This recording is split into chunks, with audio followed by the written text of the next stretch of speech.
Oremos. Padre, ahora, Señor, vamos a abrir tu palabra y vamos a profundizar en el capítulo 25 de Génesis este año que nos hemos dispuesto, Señor, a poder estudiar tu palabra.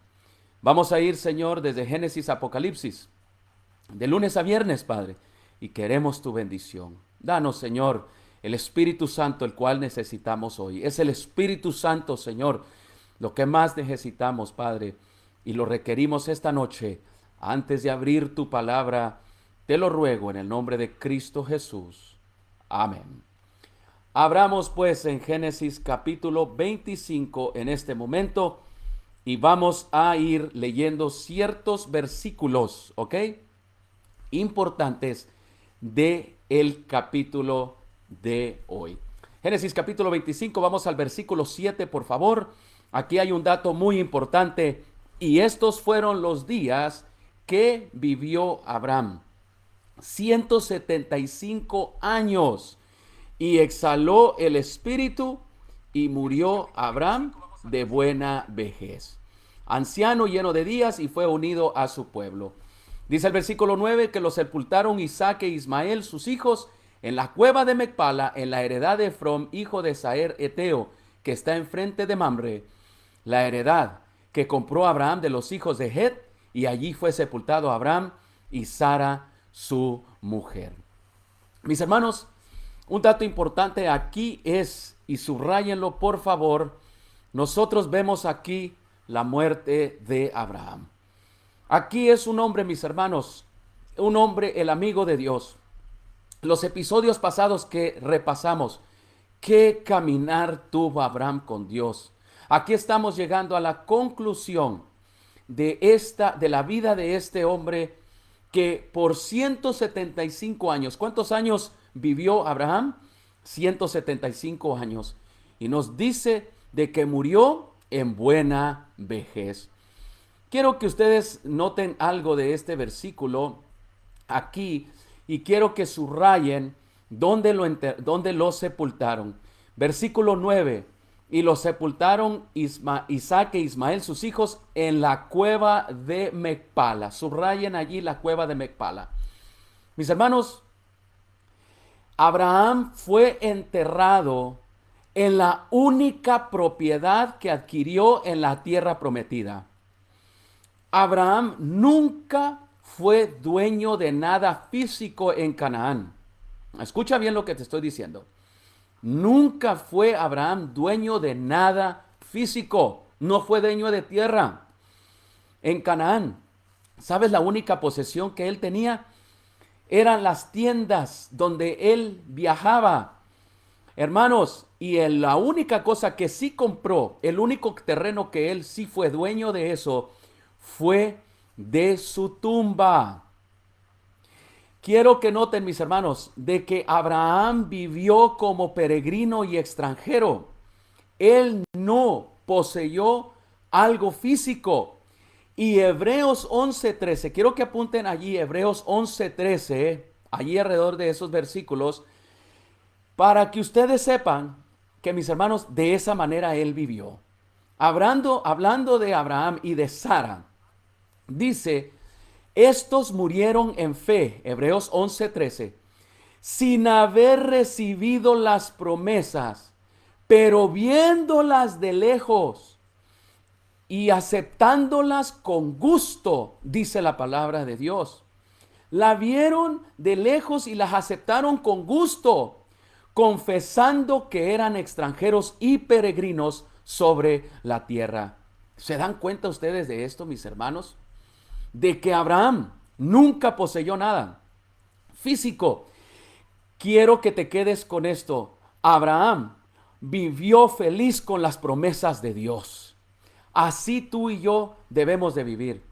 Felices, contentos, como peregrinos y extranjeros, mis hermanos. Las promesas de Dios son suficientes para que tú y yo seamos felices en esta tierra. Amén. Abraham tenía posesiones, claro, camellos, dinero, etcétera, etcétera, pero nunca fue él dueño de ningún pedazo de tierra. Eso era el propósito en aquellos tiempos. Y te digo esto porque él vivió, como dice Abraham, Hebreos 11:13, vivió basado en las promesas, las vio de lejos y las aceptó con gusto, confesando que era extranjero y peregrino sobre esta tierra, y dio a entender de que él estaba esperando una patria mejor. Qué maravilloso ejemplo de Abraham. Murió a los 175. Vamos a ir a la otra información que hay aquí en Génesis 25, el nacimiento de Jacob y Esaú. Vamos hasta el versículo 20. Génesis 25:20. Y era Isaac de 40 años cuando tomó por mujer a Rebeca, hija de Betuel, arameo, de Padán Aram, hermana de Labán arameo. Versículo 21. Y oró Isaac a Jehová por su mujer que era estéril, y la aceptó Jehová y concibió Rebeca su mujer. Nosotros vimos anoche, la importancia de que Isaac se casara con alguien que creyera en Dios. Anoche el título del capítulo que estudiamos fue Con una cananea no. La importancia de que nuestros hijos se casen con creyentes. Abraham le indicó a su esclavo, a su siervo, que le buscara una esposa que fuera creyente en Dios. Y ahora aquí estamos viendo algo muy especial. Hermanos, Isaac se había casado con Rebeca y habían pasado 19 años sin tener hijos. 19 años. Rebeca era estéril también. Pero Isaac, a diferencia de Abraham, su padre, prefirió depender de las misericordias de Dios antes que confiar en sus propios manejos como Abraham. Él no quiso repetir la historia, mis hermanos, de su padre. Él dijo, si mi esposa es estéril, yo voy a orar por ella. No voy a hacer lo que hizo mi papá. Y dice el versículo 21, subraya la palabra, y oró porque ella era estéril. Y ahí dice, y la aceptó Jehová y concibió Rebeca su mujer. Amén. Dios contestó la oración. Versículo 22. Y los hijos luchaban dentro de ella, y dijo Rebeca, si es así, ¿para qué vivo yo? Y fue a consultar a Jehová. Subrayen aquí, mis hermanos, la palabra y los hijos luchaban dentro de ella. La palabra luchaban en el hebreo da la idea de que se estaban aplastando mutuamente o de que se estaban oprimiendo mutuamente, ¿ok? Mutuamente. Aquí, hermanos, Dios responde y ella sucede, ¿verdad?, que tiene este embarazo. Todos sabemos que aquí en este embarazo viene a la escena Jacob y Esaú. Versículo 23 nos dice, y le respondió Jehová, 2 naciones hay en tu seno, y 2 pueblos que están divididos desde tus entrañas.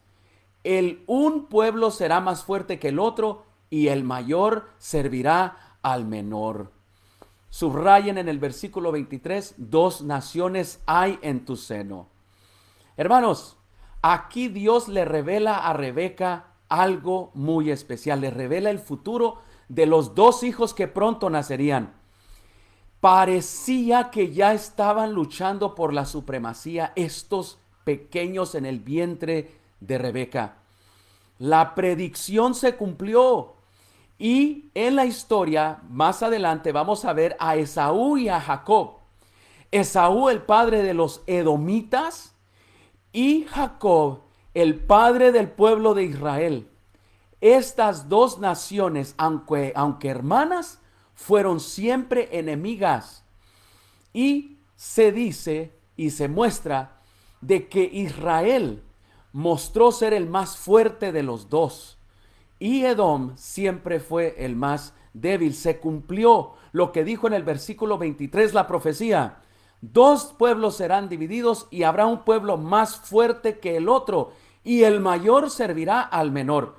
Listos, aquí viene Jacob y Esaú. Versículo 24. Cuando se cumplieron sus días para dar a luz, He aquí habían gemelos en su vientre. Y salió el primero rubio y era todo velludo como una pelliza, o sea, un pedazo de piel. Y llamaron su nombre Esaú. Quiero que subrayen el nombre Esaú. Esaú en hebreo es Esab y significa velludo o peludo, ¿verdad? Velludo. Hermanos, subrayen la palabra que dice en el versículo 25, el primero salió rubio. La palabra rubio, ¿ok? Esaú significa velludo, pero rubio, aquí la palabra en hebreo es admoní. Y la palabra admoní quiere decir rojo. Se tradujo aquí como rubio, pero en realidad es rojo. Es la misma palabra que se usa en Génesis cuando se habla del polvo. Del polvo eres y al polvo regresarás.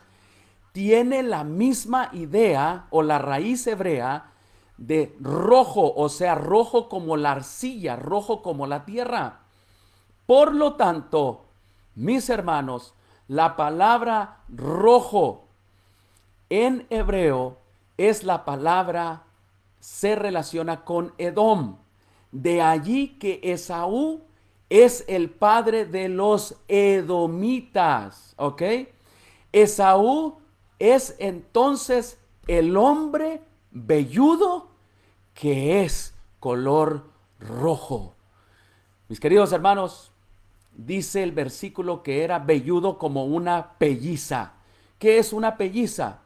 La pelliza, mis hermanos, era una alfombra de piel que tenía vello y estaba cubierto. Ustedes han visto algunas pieles de animales que tienen vello. Y mis hermanos, eso era, así de peludo salió o nació Esaú. Ahora, el término velludo implica, mis hermanos, una prenda bella, ¿ok? Una bella prenda. Era como un manto velludo, rojo. Este muchacho salió impresionante. Ahora, vamos a ir al versículo 26. Después salió su hermano. Aquí viene Jacob. Trabada su mano al calcañar de Esaú, lo agarró del calcañar, o sea, de los talones. Y fue llamado su nombre Jacob. Y era Isaac de edad de 60 años cuando dio a luz Rebeca. Hermanos, quiero que subrayen aquí en el versículo 26 la palabra o el nombre Jacob. La palabra hebrea Jacob se dice Jacob, ¿ok?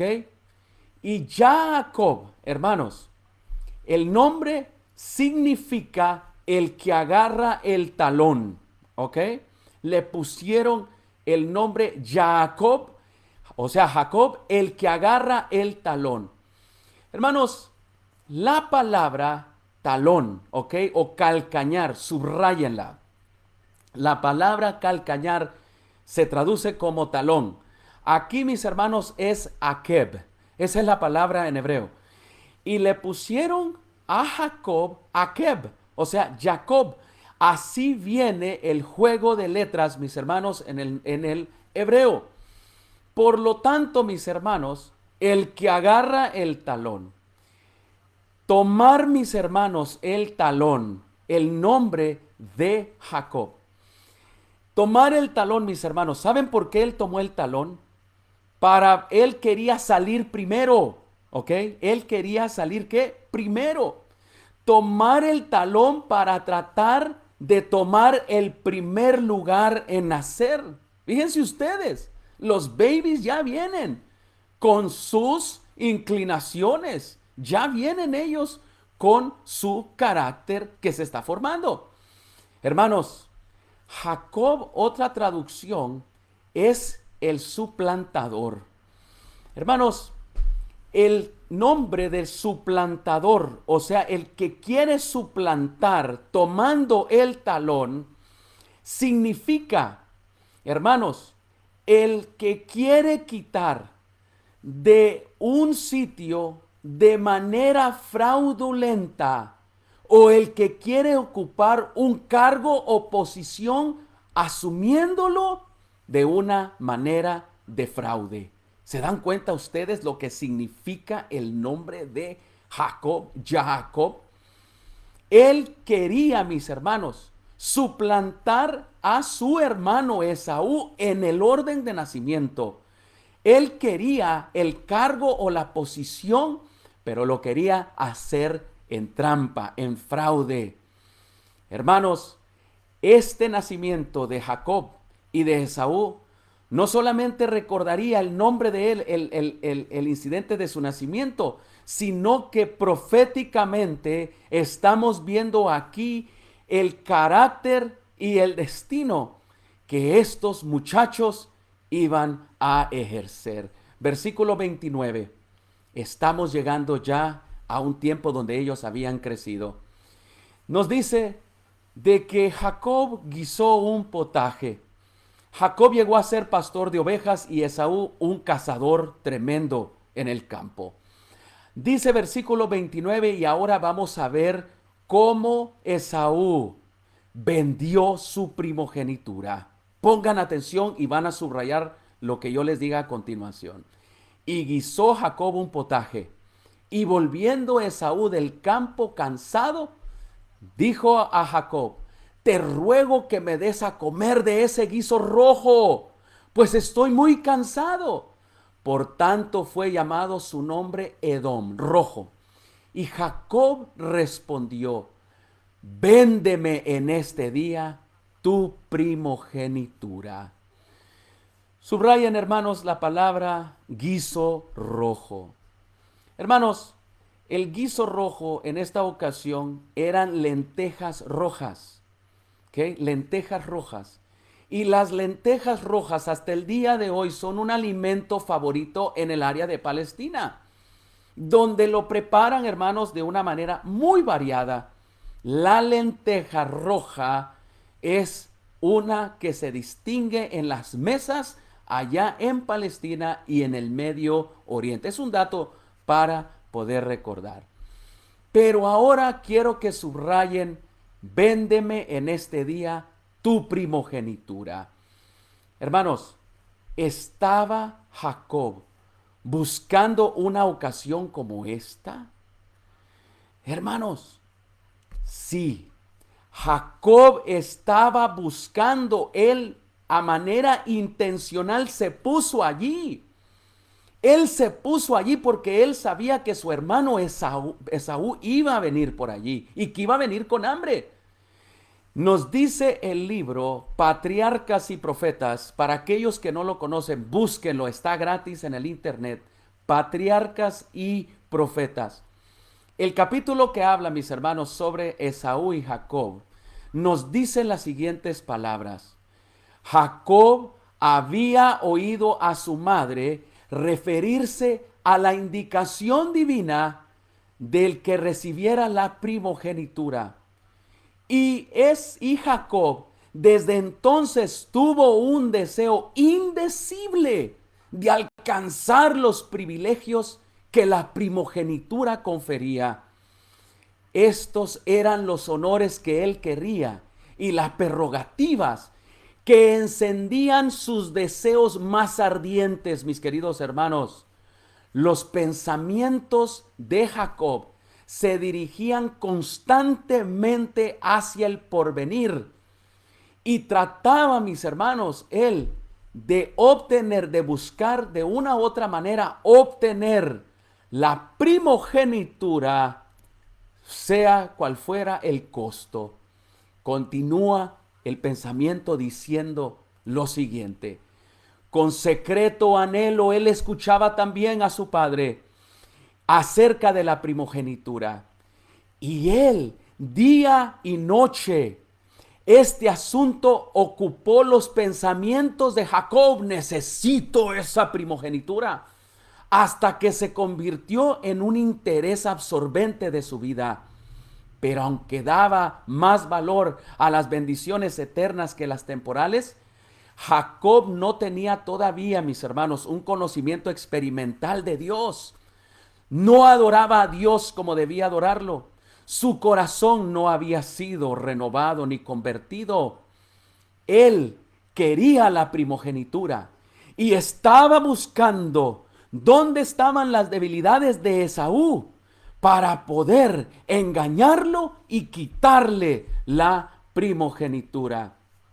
Tenemos que caer entonces o llegar a la conclusión de que el versículo 31, cuando le dice, véndeme en este día tu primogenitura, Jacob estaba esperando ponerle esa trampa, engañarlo y finalmente poder obtener lo que se había convertido en una obsesión. Hermanos, quiero decirles lo que significaba la primogenitura, los privilegios. Son tres. Y escriban por allí, en el versículo 31, al lado de su Biblia, los tres privilegios. Vamos a agregar dos más. Los 5 privilegios, ¿ok? Que la primogenitura le daba a los que la obtenían. Número 1, llegaban a ser las cabezas de toda la familia. Heredaban ellos, mis hermanos, en otras palabras, el título oficial del padre, ¿ok? Recibían toda la autoridad del papá, número 1. Número 2, la primogenitura, la cual se convirtió en obsesión para Jacob, hermanos, le daba la herencia de una doble porción de la propiedad de sus padres. Recibían doble, hermanos, de lo que un hijo regular recibiría. El que tenía la primogenitura recibía doble. Y si el padre era rico, imagínense ustedes. Número 3, recibían, y significaba la primogenitura, el privilegio de llegar a ser el sacerdote de la familia, el que decidía la vida espiritual y la vida de todos. Mis hermanos, esto deseaba Jacob obsesivamente. Número 4, la recibía. Número 4, la herencia de la promesa de recibir toda la tierra de Canaán. Toda la tierra de Canaán.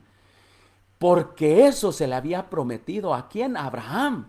Imagínense ustedes, Jacob estaba diciéndose a sí mismo, todo este territorio va a ser mío. Por eso él quería, mis hermanos, quitarle la primogenitura a Esaú.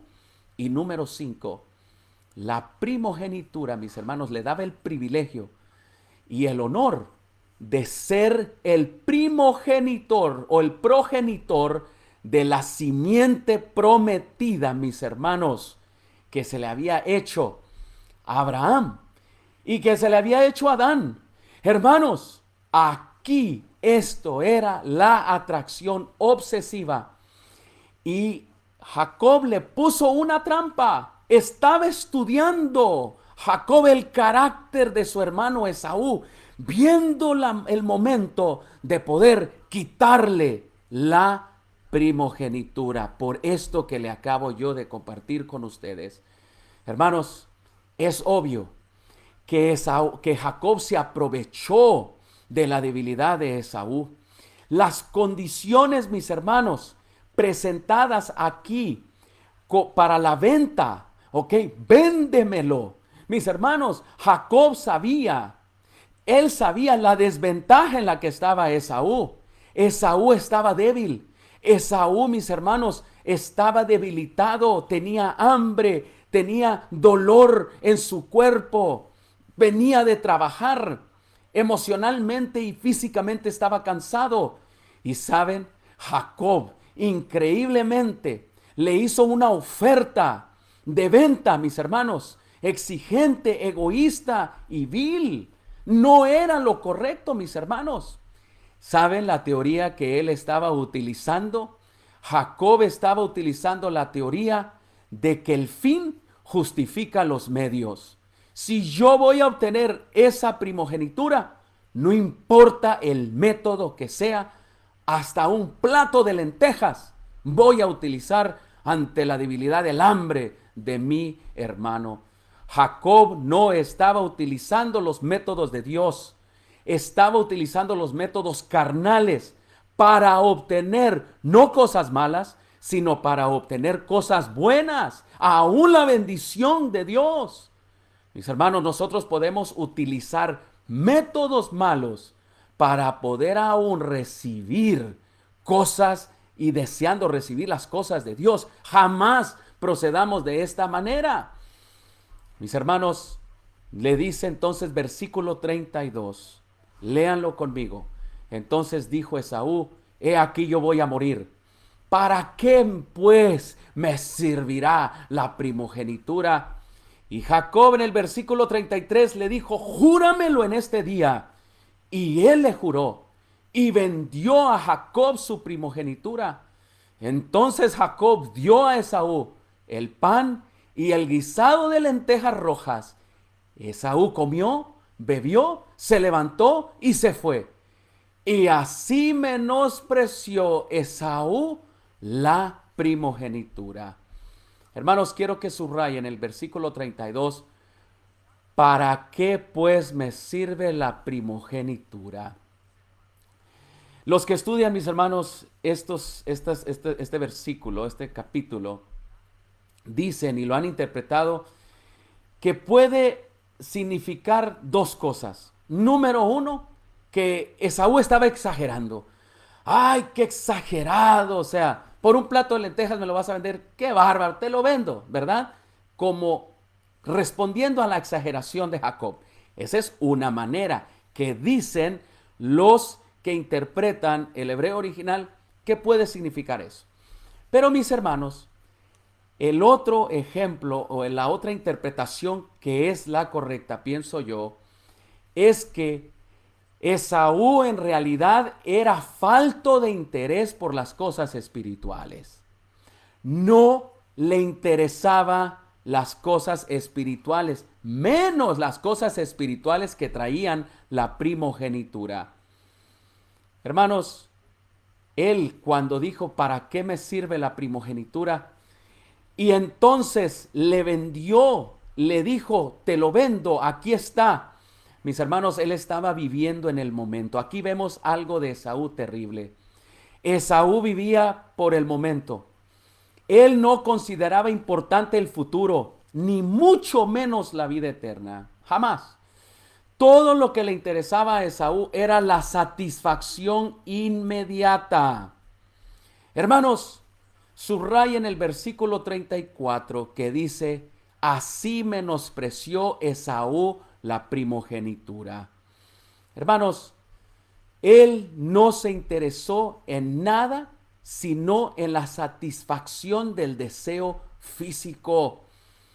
Cuando él vendió su primogenitura, hermanos, por un plato de lentejas, demostró su incapacidad para llegar a ser el heredero de las grandes promesas de Dios. Aunque él era el primogénito, él estaba mostrando con su carácter que él no era capaz de continuar con la promesa de Dios en la vida de él. Así menospreció, mis hermanos, Esaú la primogenitura. Al deshacerse de ella, hermanos, tuvo un sentimiento de alivio, dice Patriarcas y Profetas. Ay, dijo él, este peso me lo he quitado. Ahora puedo hacer lo que yo quiera. Y mis hermanos, Esaú, él no quería vivir en el aspecto espiritual, no quería vivir. Se le hacía una carga, hermanos, vivir en el aspecto de la primogenitura, lo que decía, que cómo tenía él que vivir espiritualmente. Hermanos, nos dice el libro de Patriarcas y Profetas lo siguiente, sometidos siempre por los estímulos, hermanos, exteriores y terrenales. Esaú se había casado con 2 mujeres, practicó la poligamia, se casó, mis hermanos, y las 2 mujeres con las que Esaú se casó, mostrando allí, hermanos, que no era digno él de recibir la primogenitura, las esposas adoraban a dioses falsos. Y la idolatría que practicaba le causó pena y dolor a Isaac y Rebeca. Esaú, mis hermanos, había violado las condiciones del pacto que prohibía el matrimonio entre el pueblo escogido y los paganos. Hermanos, pero aún así, Isaac, el padre de Esaú, vacilaba, mis hermanos, y estaba determinado en darle a Esaú la primogenitura. Las razones, mis hermanos, de Rebeca, de que Jacob recibiera la primogenitura en vez de su hijo Esaú, determinó, hermanos, de que Jacob procediera de una manera engañosa. Y eso lo vamos a ver el día de mañana.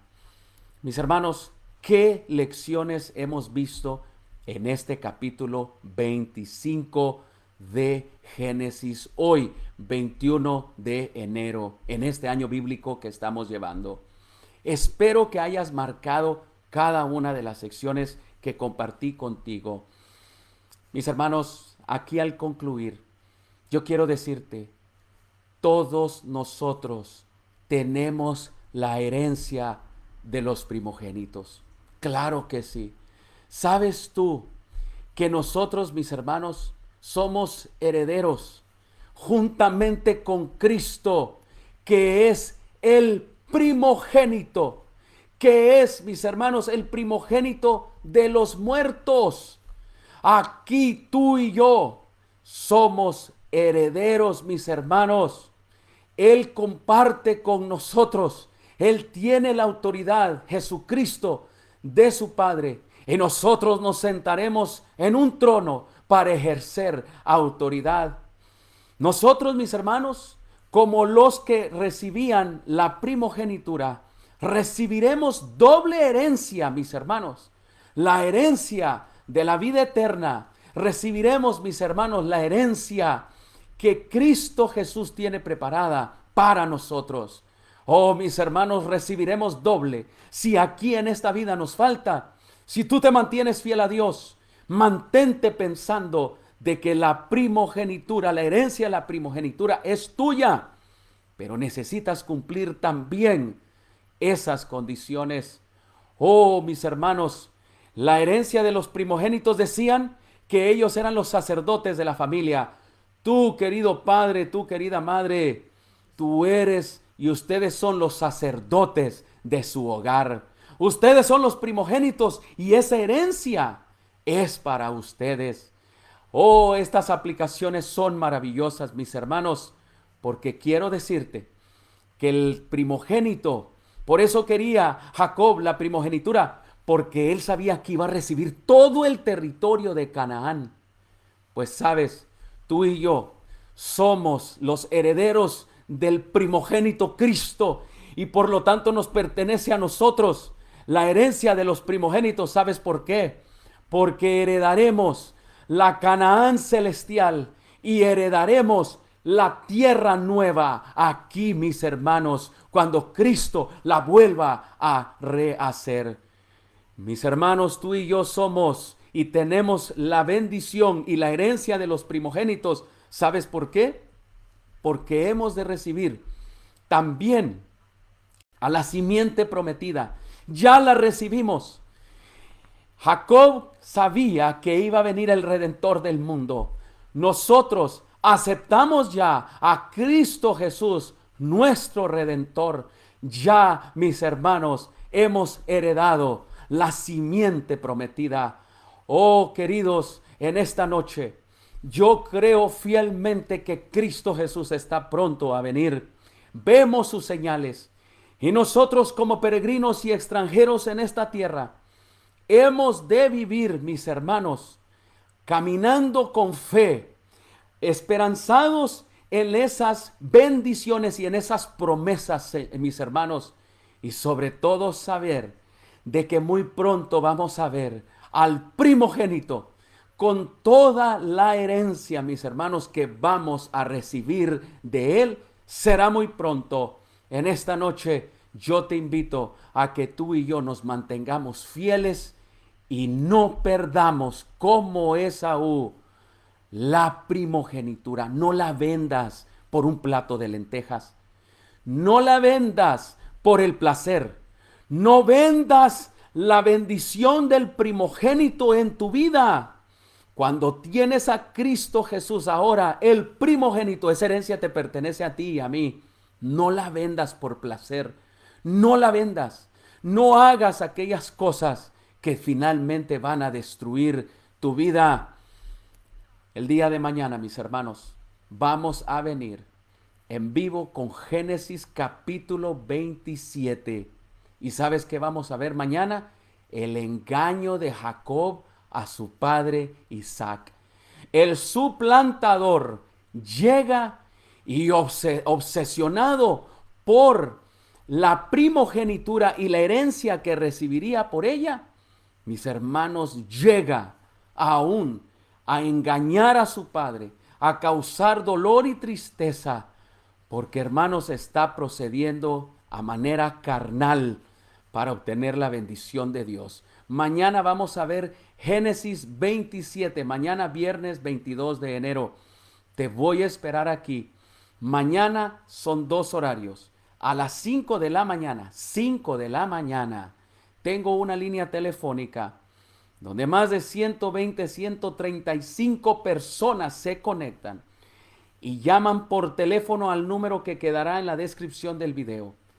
Llaman a las 5 de la mañana, hora de California. Y sabes, entran y ahí estamos a las 5, iniciando el día, estudiando la palabra de Dios. Pero la otra cosa que hacemos, muy importante, es que dedicamos por lo menos 10, 15 minutos a orar por la lluvia tardía del Espíritu Santo, el último bautismo del Espíritu de Dios. Que el Espíritu Santo, mis hermanos, el último bautismo, antes que venga Cristo, porque ya viene muy pronto, hará que el corazón de los hijos vuelvan hacia los padres y hacia el Padre Celestial. Un bautismo especial del Espíritu Santo está prometido para los hombres y mujeres de tu hogar, para todo padre y toda madre, para todo hijo y toda hija, para todo joven y señorita. El Espíritu Santo se ha prometido, mis hermanos, antes que vuelva Cristo, va a prometerse este derramamiento, esta lluvia tardía del Espíritu Santo antes que vuelva el Señor, y todos tus hijos serán salvos. Por eso a las 5 de la mañana tomamos el tiempo. Yo allí te escucho en la línea telefónica, allí yo sé que estás, porque yo te escucho. Yo allí sé, y entonces nos saludamos y oramos por el bautismo del Espíritu Santo, y Dios ya está respondiendo muchas de las oraciones de los padres. Hijos se han rebautizado, hijos están regresando. Mis hermanos, me he deleitado en ser testigo de cómo Dios está contestando la oración de los padres y está volviendo a los hijos al hogar. Dios te bendiga en esta noche. Quiero terminar con una palabra de oración para así verte quizá mañana a las 5 de la mañana o a las 8:30 de la noche para estar aquí una vez más. Oremos ahora. Señor, en el nombre de Jesús, gracias por el estudio de tu santa palabra esta noche. Padre, tenemos la herencia del primogénito, porque Cristo Jesús es nuestro primogénito y a través de Él nos pertenece, Señor, la herencia a nosotros también. Ayúdanos, Señor, a no venderla por un plato de lentejas, y ayúdanos, Señor, a no menospreciar esta herencia maravillosa de los primogénitos que nos pertenece a nosotros. Señor, oramos por cada petición que se escribió en el chat de todas las plataformas, desde TV Tu Mundo hasta Esperanza TV. Dios, contesta cada pedido. Los nombres de los hijos que se han escrito, Dios, allí escríbelos en el libro de la vida. Padre, cada persona que está enfermo con el virus, Dios santo, pon tu mano sobre ellos y sánalos. Padre, te pido tu bendición esta noche para que podamos descansar, tu presencia nos acompañe y como Abraham, Caminemos como peregrinos y extranjeros esperando la patria celestial, la mejor para nosotros y nuestros hijos. En el nombre de Jesús. Amén. Buenas noches, queridos hermanos. Ha sido un placer estar con ustedes una vez más. Hasta mañana.